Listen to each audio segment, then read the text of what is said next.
पूजन करने के बाद कथा सुने। सूत जी कहते हैं, मंदार की माला से जिन पार्वती का कुस्पास अलंकृत है और मुंडों की माला से जिन शिव जी की जटा अलंकृत है, जो पार्वती जी दिव्य वस्त्र धारण की है और जो शिव जी दिगंबर नंगे हैं, ऐसे शिव पार्वती तथा शिव जी को प्रणाम करता हूँ। रमणीक कैलाश पर्वत के शिखर पर बैठी हुई श्री पार्वती जी कहती है, हे महेश्वर, हमें कोई गुप्त व्रत या पूजन बताइए जो सब धर्मों से सरल हो, जिसमें परिश्रम भी कम करना पड़े लेकिन फल अधिक मिले। हे नाथ, यदि आप मुझ पर प्रसन्न हो तो यह विधान बताइए। हे प्रभु, किस तप व्रत या दान से आदि मध्य और अंत रहित आप जैसे महाप्रभु हमको प्राप्त हुए। शिव जी बोले, हे देवी सुनो, मैं तुमको एक व्रत जो मेरा सर्वस्व और छिपाने योग्य है लेकिन तुम्हारे प्रेम की वशीभूतों को मैं तुमसे बताता हूँ। शिव जी ने कहा, भारतवर्ष में जैसे नक्षत्रों में चंद्रमा, ग्रहों में सूर्य, वर्णों में ब्रह्मण, देवताओं में विष्णु भगवान, नदियों में गंगा, पुराणों में महाभारत, वेदों में सामवेद, इंद्रियों में मन श्रेष्ठ है, सब पुराणों और वेदों का सबसे जिस तरह कहा गया है, मैं तुम्हें एक प्राचीन व्रत बताता हूँ। एकाग्र मन से सुनो। जिस व्रत के प्रभाव से तुमने मेरा आधा आसन प्राप्त किया है वह मैं तुमको बताऊंगा, क्योंकि तुम मेरी प्रेयसी हो। भाद्र पक्ष माह में हस्त नक्षत्र में युक्त शुक्ल पक्ष की तृतीया तिथि को उसका अनुष्ठान मात्र करने से स्त्रियां सब पापों से मुक्त हो जाती है। हे देवी, तुमने आज से बहुत दिनों पहले हिमालय पर्वत पर इस व्रत को किया था, यह वृत्तांत मैं तुमसे कहूँगा। पार्वती जी ने पूछा, हे नाथ, मैं क्यों यह व्रत किया था, यह सब आपके मुख से सुनना चाहती हूँ। उत्तर की ओर एक बड़ा रमणीक और पर्वतों से श्रेष्ठ हिमवान नामक पर्वत है। उसके आसपास तरह तरह की भूमियाँ, तरह तरह के वृक्ष उस पर लगे हुए हैं। नाना प्रकार के पक्षी और अनेक प्रकार के पशु उस पर निवास करते हैं। वहाँ पहुंचकर गंधर्वों के साथ बहुत से देवता, सिद्ध, चारण, पक्षीगण श्रद्धा प्रसन्न मन से विचरते हैं। वहाँ पहुंचकर गंधर्व गाते हैं, अप्सराएं नाचती है। उस पर्वत के किनारे ही शिखर ऐसे है जिससे स्फटिक, रत्न और वैदूर, मणि आदि की खाने भरी हुई है। यह पर्वत ऊंचा तो इतना अधिक है कि मित्र के घर की तरफ समझकर आकाश का स्पर्श किए रहता है। उसके समस्त शिखर सदैव हिम बर्फ से आच्छादित रहते हैं और गंगा जल की ध्वनि सदा सुनाई देती रहती है। हे पार्वती, तुमने बालकाल में उसी पर्वत का तपस्या की है। 12 वर्षों तक की पोल्ट्री टंकर केवल धुआं पी कर रही, 64 वर्षों तक सूखे पत्ते खाकर रही। माघ मास में तुम जल में बैठी रहती है और बैसाख की दोपहरिया में पंचाग्नि तापती थी। श्रावण महीने में जल बरसता तो तुम भूखी प्यासी रहकर मैदान में बैठी रहती थी। तुम्हारे पिता इस तरह के कष्ट सहन को देखकर बड़े दुखी हुए। वे चिंता में पड़ गए कि मैं अपनी कन्या किसको दूँ। उसी समय नारद जी वहाँ पहुँचे। मुनि श्रेष्ठ नारद जी उस समय तुम्हें देखने गए थे। नारद जी को देखकर ही गिरी के अर्ध पार्श्व आसन आदि देकर उसकी पूजा की और कहा, हे स्वामिनी, आप किस लिए आए हैं? मेरा अहोभाग, आपका आगमन मेरे लिए अच्छा है। नारद जी ने कहा, हे पर्वतराज, सुनो, मैं भगवान विष्णु का भेजा हुआ आपके पास आया हूँ। आपको चाहिए कि योग्य कन्यारत किसी योग वर को दे। भगवान विष्णु के समान योग वर ब्रह्मा, इंद्र और शिव इनमें से कोई नहीं है। इसलिए मैं यही कहूँगा कि आप अपनी कन्या भगवान विष्णु को ही दें। हिमवान ने कहा कि भगवान विष्णु स्वयं मेरी कन्या ले रहे हैं और आप यह संदेश लेकर आए हैं तो मैं उन्हें अपनी कन्या दूंगा। हिमवान की इतनी बात सुनकर मुनिराज नारद आकाश में विलीन हो गए। हे पितामह, शक्र, चक्र, गदा, गदाधारी भगवान विष्णु के पास पहुँचे। वहाँ हाथ जोड़कर नारद जी के भगवान विष्णु से कहा, हे देव सुनिए, मैं आपका विवाह पक्का करा दिया। इधर हिमवान ने पार्वती के पास जाकर कहा, हे पुत्री, मैंने तुमसे भगवान विष्णु को दे डाली। तब पिता की बात सुनकर तुम बिना उत्तर दिए ही सती के घर चले गए। वही जमीन पर पड़कर तुम बड़ी दुखी होती हुई विलाप करने लगी। तुमको इस प्रकार का विलाप देकर सखी बोली, तुम क्यों इतनी दुखी हो? इसका कारण बताओ। तुम्हारी जो कुछ इच्छा होगी मैं यथाशीघ्र उसको पूरा करने की चेष्टा करूँगी, इसमें कोई संशय नहीं है। पार्वती बोली, मेरी जो भी कुछ अभिलाषा है उसे तुम प्रेम पूर्वक सुनो। मैं एकमात्र शिव को अपना पति बनाना चाहती हूँ, इसमें कुछ भी संशय नहीं है।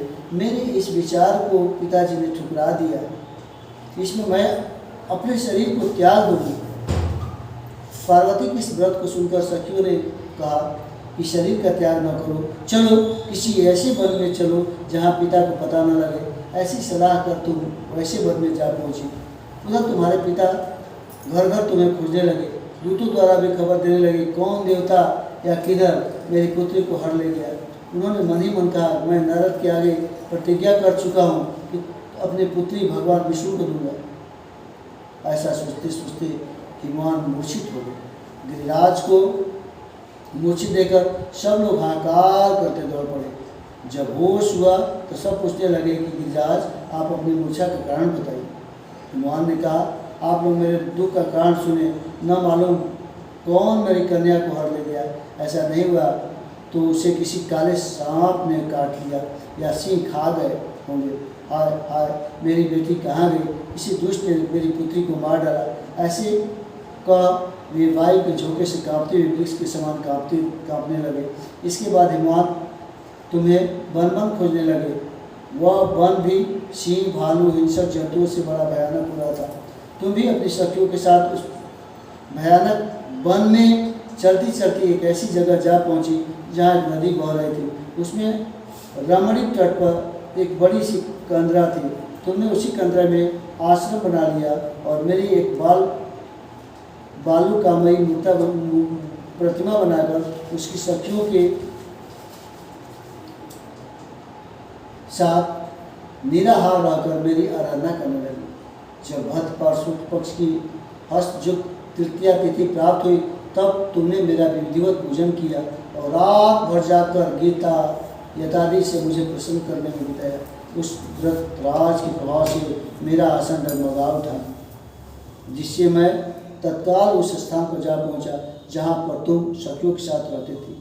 वहां पहुंचकर मैंने तुमसे कहा कि मैं तुम पर प्रसन्न हूँ, बोलो क्या चाहती हो? तुमने कहा, मेरे देवता, यदि आप मेरे ऊपर प्रसन्न है तो मेरे पति बने। मेरे तथास्तु कहकर कैलाश पर्वत पर वापस आने पर तुमने वह प्रतिज्ञा नदी में प्रवाहित कर दी और सखियों के साथ उस महाव्रत का पारण किया। हिमवान भी तब तक उस व्रत में तुम्हें खोजते रहे हुए आ पहुँचे। चारों दिशाओं में तुम्हारी खोज करते करते वे व्याकुल हो चुके थे, इससे तुम्हारे आश्रम के समीप पहुँचते ही गिर पड़े। थोड़ी देर बाद उन्होंने नदी के तट पर दो कन्याओं को सोते हुए देखा। देखते ही उन्होंने तुम्हें छाती से लगा लिया और बिलख कर रोने लगे। फिर पूछा, पुत्री, तुम किस व्याघ्र आदि जंतुओं से भरे इस वन में क्यों आ पहुँची? पार्वती ने दिया कि हे पिताजी, मैंने पहले ही अपने आप को शिव जी के हाथों सौंप दिया था। आपने मेरी बात टाल दी थी, इससे मैं यहाँ चली आई। हिमवान ने स्वतंत्रता दी कि हे पुत्री, मैं तुम्हारी इच्छा के विरुद्ध कुछ नहीं करूँगा। वे तुम्हें अपने साथ लेकर घर आए और मेरे साथ तुम्हारा विवाह कर दी। इसी से तुमने मेरा अर्धासन पाया है। तब से आज तक किसी के सामने मुझे यह व्रत प्रकट करने का अवसर नहीं प्राप्त हुआ। हे देवी, मैं यह बताता हूँ कि इस व्रत का हरतालिका नाम क्यों पड़ा। तुमको सखिया हर ले गए, इसी से हरतालिका नाम पड़ा। पार्वती जी ने कहा, हे प्रभु, आपने तो बताया, अब इसकी विधि भी बताइए। इसका क्या पुण्य है, क्या फल है, यह व्रत कौन करे? श्री शिव जी पार्वती जी से कहते हैं, हे देवी, मैंने समस्त इसी जाति की भलाई के लिए यह उत्तम व्रत बतलाया है। जो स्त्री अपने स्वभाव की रक्षा करना चाहती है वह यत्न पूर्वक इस व्रत को मन से करे। केले के खंभे आदि से सुशोभित एक सुंदर मंडप बनाया, उसमें रंग बिरंगे रेशमी कपड़े को चढ़ौआ लगाकर चंदन आदि सुगंधित द्रव्यों से वह मंडप लिपवाए। कृष्ण, भेरी, मृदंग आदि बाजे बजाते हुए बहुत सारे लोग एकत्रित होकर तरह तरह के मंगलाचार करते हुए उस मंडप में पार्वती तथा शिव जी की प्रतिमा स्थापित करे। उस रोज दिन भर उपवास कर बहुत से सुगंधित फूल, सुगंध, मनोहर धूप, नाना प्रकार के नैवेद्य आदि एकत्र मेरी पूजा करे और रात भर जागरण करे। ऊपर जो जो वस्तुएं गिनाई गई है उनके अतिरिक्त नारियल, सुपारी, जमोरी, नींबू, लौंग, अनार, नारंगी आदि जो भी फल प्राप्त हो रहा है उसे इकट्ठा कर ले। उस ऋतु में जो फल फूल मिल सके विशेष रूप से रखे। इसके बाद धूप दीपादि से पूजन कर प्रार्थना करें। हे शिव रूपिणी, हे मंगले, सब अर्थों को देने वाली हे देवी, हे शिव रूपे आपको नमस्कार है। हे शिव रूपे आपको सदा के लिए नमस्कार है। हे ब्रह्मणी आपको नमस्कार है। हे जगदात्री आपको नमस्कार है। हे शिववासिनी, संसार के भय से भयभीत मुझ दिन की रक्षा करो। इस कामना की पूर्ति के लिए मैंने आपकी पूजा की है। हे पार्वती, मुझे राज और सौभाग्य मुझ पर प्रसन्न हुए। इसी मंत्रों से पार्वती तथा शिव जी की पूजा करें। तदंतर विधि पूर्वक कथा सुने और ब्राह्मण को वस्त्र, गौ, सुवर्ण आदि दे। इस तरह एकत्रित होकर स्त्री पुरुष दोनों एक साथ पूजन करें। फिर वस्त्र आदि से कुछ भी हो उसका संकल्प ले। हे देवी, जो स्त्री इस पूजन करती है वह सब पापों से छूट जाती है और उसे 7 जन्म तक सुख तथा सौभाग्य प्राप्त होता है। जो स्त्री तृतीया तिथि को व्रत न कर अन्न भक्षण करती है तो वह 7 जन्म तक बांध्या रहती है और उसको बार बार विधवा होना पड़ता है।